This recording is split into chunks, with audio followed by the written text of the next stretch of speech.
je rappelle au 167 avenue Charles de Gaulle, là où les autorités ne veulent pas qu'on aille. Parce qu'ils ne veulent pas montrer la misère et la façon dont ils logent les pauvres à Neuilly.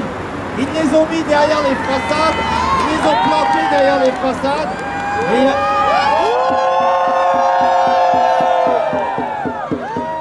Et c'est honteux la façon dont ils sont traités et parqués. C'est le petit ghetto de pauvres au milieu des riches. Vous voyez comment ils les logent, les smicards, les RMistes. Et en plus, ils veulent pas que ça se voit tellement ils ont honte. Alors ils les cachent, ils nous empêchent d'y aller et ils nous mettent la police.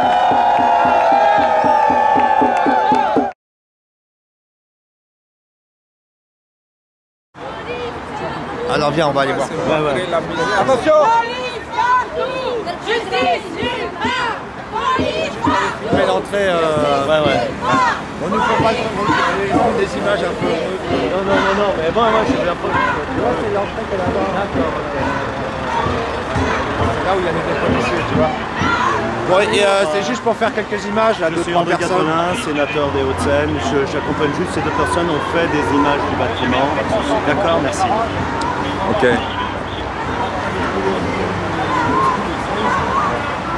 Votre collègue nous a dit qu'on pouvait passer juste tous les 3 pour faire des images. Merci messieurs. Ça a été simple. Hein?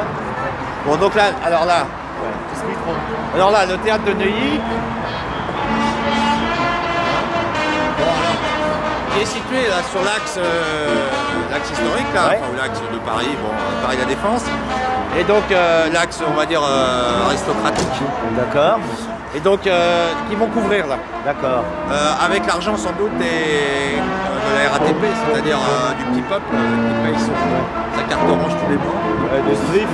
Voilà, essentiellement, tu vois, avec ça, c'est ce qu'ils veulent. Et donc, ils vont couvrir, ce qui fait que les prix vont monter là d'un coup. D'accord.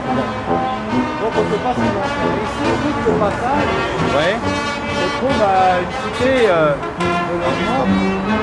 au bout de ce passage, on trouve une cité de logement. Au bout de ce passage, donc, se trouve une cité de logement qui est dans lequel ils ont parqué les pauvres en fait. D'accord. C'est des logements sociaux, plus ou moins. Bon là on voit pas trop bien, mais il y a une façade un peu lépreuse, tu vois, il y a des petits bâtiments qui sont là. Et c'est l'endroit, petit ghetto de pauvres. Il y a 170 logements sociaux à peu près. Combien à peu près? 148 logements. Ouais, c'est 48 logements. Ça fait quand même au moins 500-600 personnes, ça, non? Voilà, et qui sont dans, on va dire, au milieu d'un océan de riches. D'accord. Donc le ghetto de pauvres, là, qui est là, au bout du passage, les gens, ils se mettent sur le trottoir, il y a des néons la nuit. C'est un peu sinistre, quoi. Ah, mais quand on est pauvre à Neuilly, il faut courber les chines, il faut baisser la tête et rien dire. On sort, et puis on va vite au métro. On n'existe pas, on ne veut pas être vu. Voilà. Et donc après, la question se pose aujourd'hui de qu'est-ce qui va advenir de ce théâtre. Parce que là, il est en différence. Ah non, il est en fonctionnement. Mais ils en construisent un autre sur un terrain qui aurait dû accueillir 160 logements sociaux devant lequel on va passer. D'accord. Au développement du DAL, donc pour moi, c'est un engagement comme mes amis écologistes majeur, la question du logement, parce qu'on n'est pas simplement dans la préoccupation de l'environnement naturel, on est dans l'environnement social et la question du logement est au cœur de la façon dont on peut construire les choses ensemble. Et c'est sans doute aujourd'hui, dans le contexte économique et social où on est, la disparité majeure qui existe au sein de la société. Alors en plus, cette disparité, cette inégalité, elle se traduit au niveau territorial dans les Hauts-de-Seine de manière apocalyptique.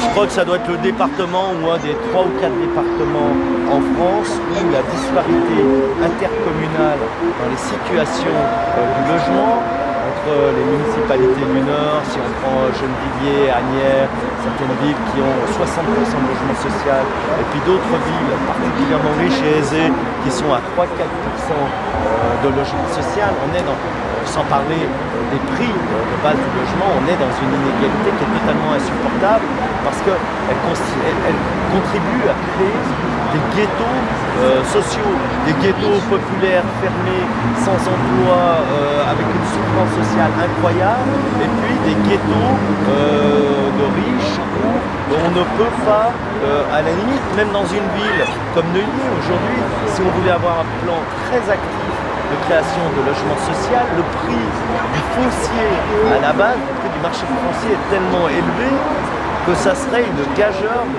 pouvoir arriver à construire des bâtiments sociaux avec des loyers accessibles aux populations les plus populaires, les plus démunies.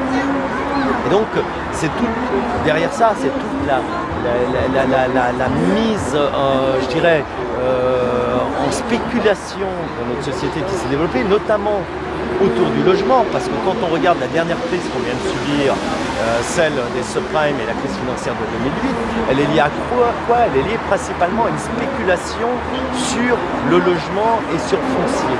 Et donc, pour nous, c'est quelque chose de totalement emblématique de la crise complexe et multiple que l'on est en train de vivre aujourd'hui. Et le logement en est une de ces expressions. Ce n'est pas une expression simplement sociale, à notre sens, c'est aussi une expression d'écologie sociale. C'est-à-dire comment on peut harmoniser la vie, les rapports sociaux entre les populations et entre les humains.